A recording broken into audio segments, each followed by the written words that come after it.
and welcome to National Focus. I'm Aaliyah Martin. In the headlines, Prime Minister Honorable Roosevelt Skerrit meets Chinese leader Xi Jinping during official visit to China. Jamaican-American reggae artist Alaine is headliner for Jazz and Creole 2024. And ecotourism investments expected to bolster Dominica's tourism industry. The details of the headline stories and more when we return.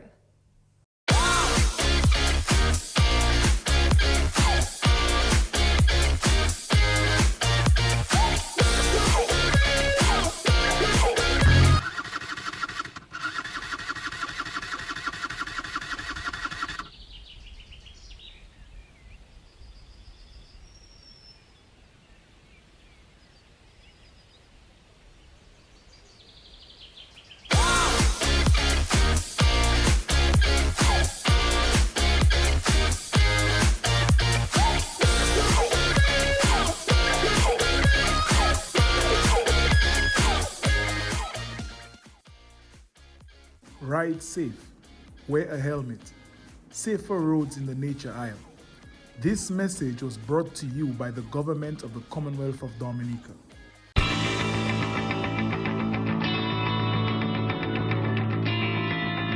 Welcome back. Dominica's Prime Minister Honorable Roosevelt Skerrit met with President Xi Jinping on Monday as a highlight of his official visit to China. This visit marks the 20th anniversary of the establishment of diplomatic relations between the Commonwealth of Dominica and the People's Republic of China. 你是加勒比地区的资深的政治家，也是中国人民的老朋友了。长期以来，总理先生始终坚定地对华友好，把发展对华关系作为优先的战略选项，在涉及中国核心利益和重大关切问题上，坚定地支持中方。我对此高度赞赏。今年3月23日呢，是中国建交20周年。总理先生在这一特殊时刻访华很有意义，相信将有力推动两国友好关系的进一步发展。Your Excellency, Comrade Xi Jinping, China has been a true friend of Dominica, despite the geographical distance between our countries. We firmly adhere to and respect the One China principle. And at the same time, we reject the politicization and interference in the internal affairs of this brotherly country. We commend China's achievements in building a prosperous society centered on human well-being, including the eradication of extreme poverty and steady economic growth. We also welcome the Belt and Road Initiative, the Global Development Initiative, the Global Civilization Initiative. We hope to advance in the effective insertion of our country in these initiatives. Dominica considers itself to be an all-weather friend of China, and you can always count on our solidarity. Jamaican-American reggae artist Alaine has been revealed as the headline act for the 13th edition of the Jazz and Creole Festival. The singer-songwriter, whose real name is Alaine Martin, is renowned for her chart-topping hits such as Rising Love, You Give Me Hope, and No Ordinary Love. The announcement was made during the official launch of the Jazz and Creole Festival on Friday evening at the Realm. It is a cultural rendezvous inviting one and all to experience our music, our cuisine, and our fashion amplified over a week of festivity and community engagement. Prepare to be immersed in the scenic grandeur of Fort Shirley, for our main stage surrounded by a constellation of fringe events across diverse venues. This year's festivities commences on Sunday, April 28th, and culminates on Monday, May 6, 2024, with the main stage event on Sunday, May 5th. This year's festival will be hosted with the theme Rhythms of the Nature Isle, while the fashion theme is Creole Fusion. Patrons are encouraged to blend Creole traditions with a festive flair by donning outfits that seamlessly merge traditional Creole elements with a modern and cultural twist. This artistic call to action encourages each patron to creatively merge the old with the new, crafting ensembles that pay homage to our heritage while echoing the pulse of contemporary style. As we gear up for this highly anticipated event, let us visualize a week where every day offers a new discovery, highlighting the best of Dominican culture, presented through our music, art, fashion, and flavors. This culmination of festivities intend to allow all patrons to indulge in the authentic essence of Dominica in every component. The Ministry of Tourism aims to position the festival as a beacon, drawing visitors from around the world to our shores, contributing significantly to our vision of welcoming 500,000 stayover visitors by 2030.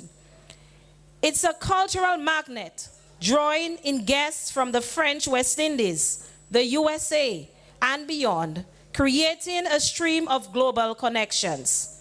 This surge in visitors, evident from last year's increased arrivals, underscores the festival's pivotal role in amplifying our tourism landscape. Nonetheless, the festival is a testament to our cultural renaissance in our approaches to tourism. We see culture as an integral component of our economy and the social fabric of our communities. Over the years, the much anticipated event has attracted patrons from across the region to join in celebrating Dominica's culture. It's a unique experience. It's us imprinting our Dominican twist on jazz. It's an infusion of our proud Creole culture and heritage, and it has evolved into an expression of our style and fashion. As Dominicans, we must own our own and be the marketing mouthpiece of this dynamic festival. In 2022, Jazz and Creole received 1,100 patrons. In 2023, over 2,600 patrons to be exact, 136% increase. Additionally, we have recorded 46% increase of arrivals the week before Jazz and Creole. I can say Jazz and Creole is now a fixture in our domestic market and has the potential to be positioned as a unique and captivating cultural offering. The lineup for the 13th edition of the Jazz and Creole Festival will also feature other talented artists such as Dominica's Princess of Song, Michelle Henderson, and the Swinging Stars Band. Additional performance from Leanne Lily Octave Leighton, a daughter of Dominican soil, and the multi-talented singing sensation and reunion island native Mappy, known as the Violin Queen, will also captivate festival goers. Tickets for the event are priced at $200 for general admission and $325 for VIP tickets. Currently, a limited time special offer is available for $150 with limited tickets remaining. Tickets can be purchased at the Discover Dominica Authority DDA office in Roseau or online at the Dominica Festival's website. Ecotourism has been identified as a promising investment to bolster the tourism industry in Dominica. This as multiple stakeholders explored the multifaceted relationship between tourism and forestry on March 20, 2024 at a multi-stakeholder forum at the State House Conference Center. Ecotourism, characterized by responsible travel to natural areas, holds significant potential for the Nature Isle if done correctly, as emphasized by the Minister for Environment, Honorable Kozia Frederick. The island is ripe for ecotourism. But my fear is, are we as citizens of the country ready for ecotourism to the extent that we play our part to protect it? It's one thing to say, yes, we can be an ecotourism destination, but it's another thing to do the hard work. It's hard work to keep what we have intact. And so definitely if we do it right, the ecotourism component of all of this can bring some significant economic benefits to our country. The government of Dominica is committed to providing comprehensive support for the development and strengthening of Dominica's tourism product and harmonizing the relationship between tourism and the natural environment. The government of Dominica has over the years undertaken a number of initiatives projects and programs in order to achieve this integrated approach. Some of the more notable initiatives include the Ecotourism Development Program, ETDP, the development of a tourism master plan, upgrades to many of our trails and facilities, and the Dominica Cable Car project to the Boiling Lake, which is currently on the way, among many others. Dominica has also completed Green Globe certification for the entire country. This is a significant step towards sustainable tourism and represents an environmentally responsible benchmark that will enhance its reputation as a nature destination. The Dominica Cable Car project has been meticulously crafted to explore Dominica's most prized ecotourism landscapes with ease and safety.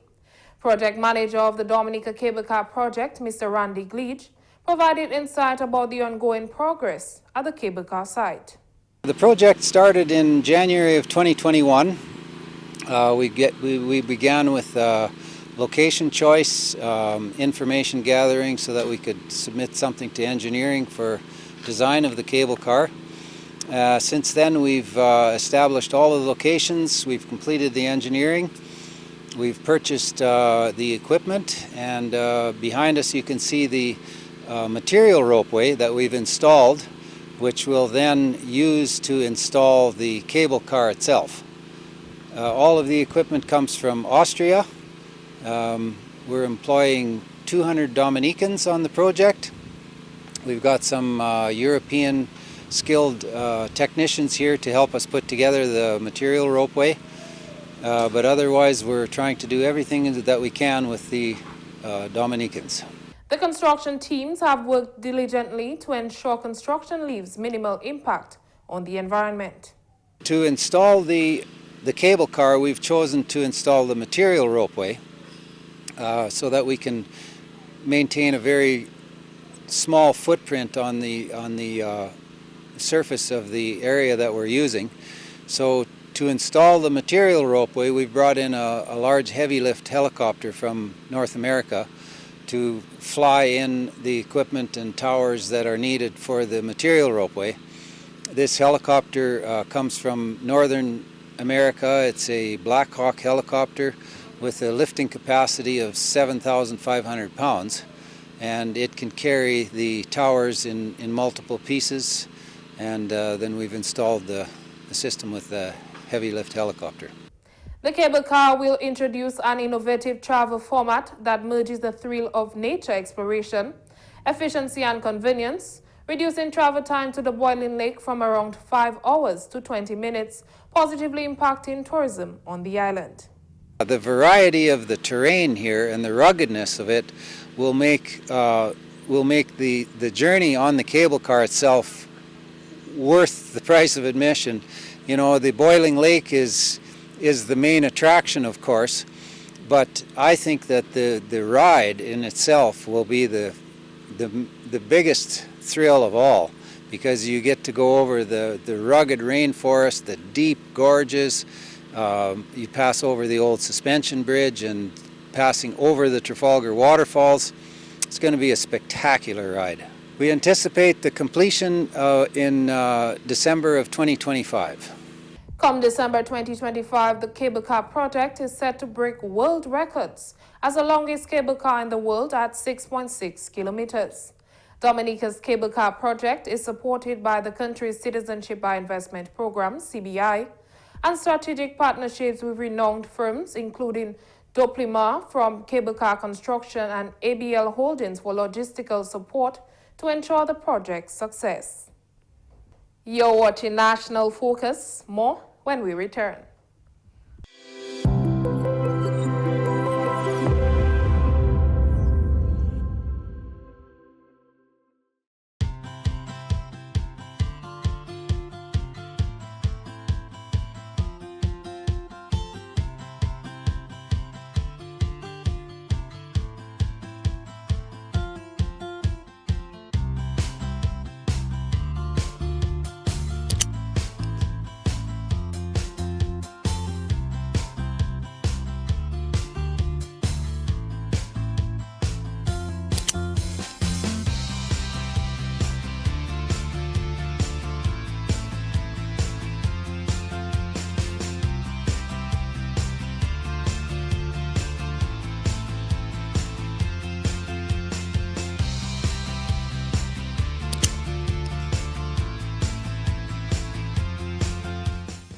Bache and buckle. Safer roads in the Nature Isle. This message was brought to you by the government of the Commonwealth of Dominica. Welcome back. The Dominica State College has hosted its annual career fair. The fair is organized every year to expose students to both private and public sector job availability, as well as to give them the opportunity to present their qualifications and interests in a formal way to potential employers. It is an event annually put on by the Student Affairs Department, specifically the Career Development Office of Student Affairs. And it is an event where we invite local businesses to our campus to showcase what job opportunities may be available for our students, either when they leave school or if they want to be working concurrently with their education. So annual career fair, and this year it's definitely bigger than it has been in previous years. Ms. Christian says the hope is that students are exposed to job opportunities that they may not be aware of initially. What I expect the students to get is a view, an insight on what job opportunities are available in Dominica. You would know that, oftentimes there is this, saying that there's no work, there's nothing to do. And sometimes students may get discouraged even before they try to enter the working arena. But with a career fair like this, students will become exposed possibly to areas that they never thought about working in, or areas that they may have interest in, but they did not know what companies offered those particular services or those particular products. And this fair is just an opportunity for them to open their eyes and see what is available and to be competitive to get what is available in the job market. Over 30 businesses participated in this year's job fair. She thanked them for their investment in the country's youth. To the 32 local businesses who said yes to this opportunity to be present here at the career fair at the Dominica State College, I'd like to say thank you so much for your support and your investment in our young people and in the Dominica State College. Do not be a stranger. Business places, local business places, we encourage your continued collaboration with the Dominica State College. And of course, we look forward to networking with you on many other things in the future. Student Ambassador for the Dominica State College, Mr. Jan Gregoire, says this fair is important to them as young adults. I believe that this is very important because it exposes us to the companies. So for example, a student might have a chat with a company here today, and when that student is done with the college, they can go to that company to get a job. I strongly encourage students to participate in this fair because you may potentially find your next employer right here. Marketing officer at the Central Cooperative Credit Union, Mrs. Lorraine Henderson-Reed, says by participating in the fair, she hopes to inspire the young students on their professional journey. Our intention is to share with the students the services and products that we offer, which can enable them to have a better life. For example, student loans and back-to-school loans as well will help with the education. We're also here to tell them about the different employment opportunities at Central and how you can grow from entrance staff all the way up to management.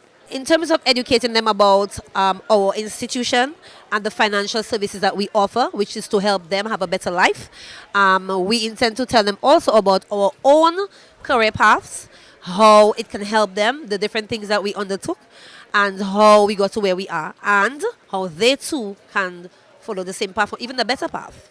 Dominica joined the rest of the globe in its 4th consecutive observation of Earth Hour on March 23, 2024.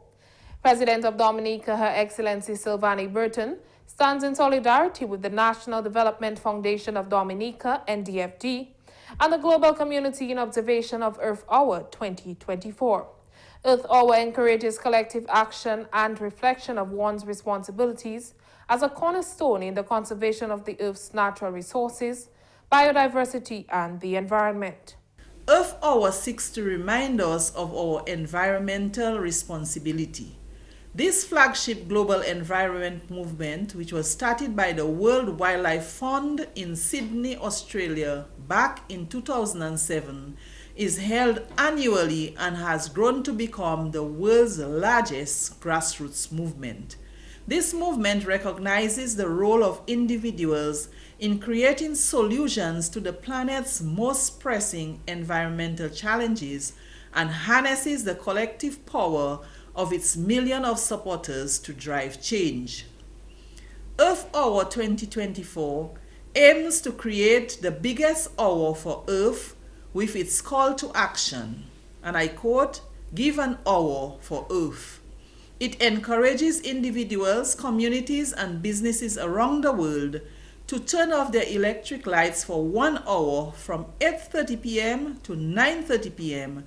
and to engage in other planet support activities not only on Saturday 23rd March, but year-round. Her Excellency Sylvanie Burton called for individuals to champion greater environmental stewardship, considering the imminent threat of climate change.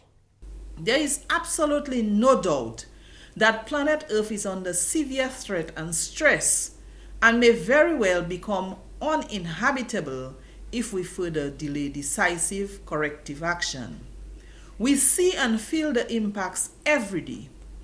In addition to tropical storms and hurricanes, we are facing prospects of droughts, wildfires, warming seas, and rising sea levels.